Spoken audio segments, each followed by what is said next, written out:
welcome to the vent. I don't need you becoming a target again. I can handle him. Not without a gun. You're not allowed to carry one. And it's high time my security detail started earning their salary, not to mention the local police.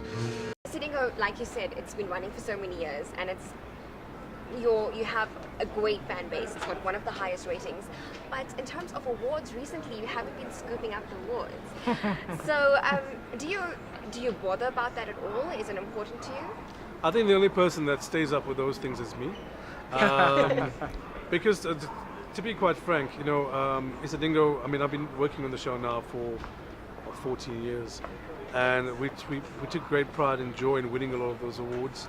It was a huge feather in our cap. I can tell you that, I mean, in this industry, from writing talent to directing talent, most of the talent sitting on the other soapies have come from Isidingo. So we've had a lot of migration of our talent moving to the other shows. And as they've moved, they've taken also the best parts of our DNA with it too. And you can see it reflecting some of the other shows, which will also tell you why these awards are starting to spread. There's a greater pool of talent now. There are much more shows available now for people to compete with different audiences.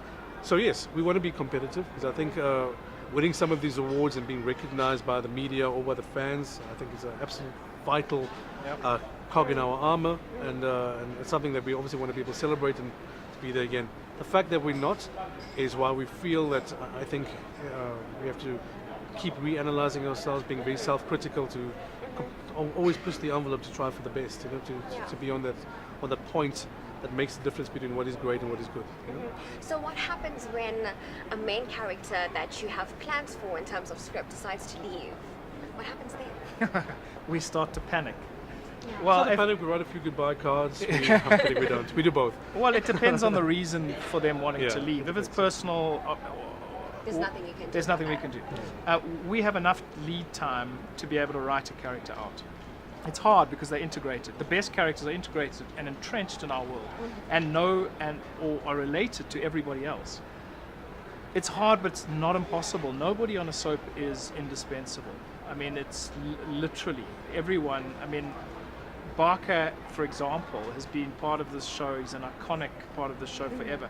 I would hate the day to come where we ever have to write him out, and there's no reason why that'll ever happen. Yeah. But we could do it if we have to, because ultimately, to protect the running of the show, we need to be able to shift the story, the great narrative, away from that character. And there's various reasons. I mean, sometimes it's the actor's choice. In some cases, our choice. We sit with the SABC, we do a lot of detailed analysis on the show.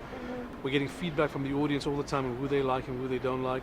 And to be quite frank, if the audience continuously says that they dislike a character, at some point we will discontinue that character.